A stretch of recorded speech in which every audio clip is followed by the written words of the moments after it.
ตอนนี้กำลังสิเข้าชมหอพิพิธภัณฑ์อยู่นครหลวงเวียงจันทร์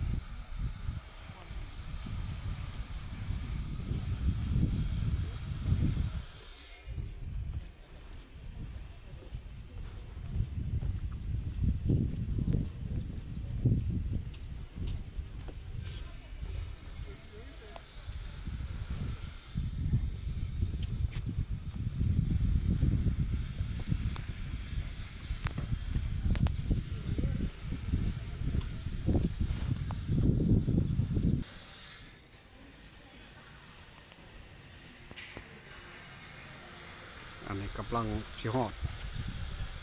แล้วแต่ว่าอยู่ข้างนอกตัวนี้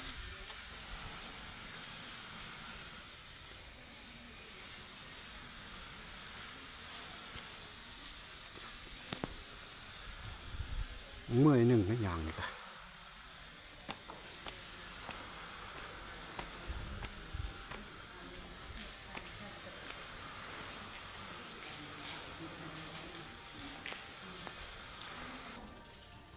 นี่ทางเขา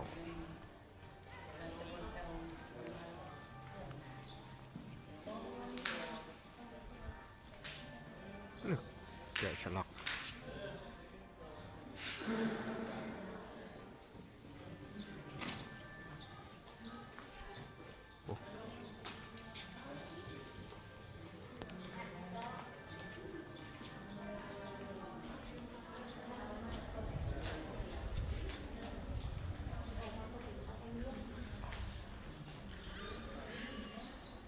นี่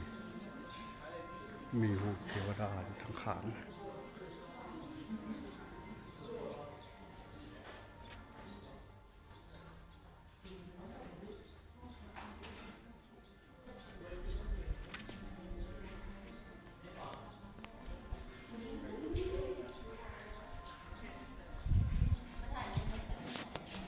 เบิ้งวันสิเข้าไปเบิ้งทางในก่อน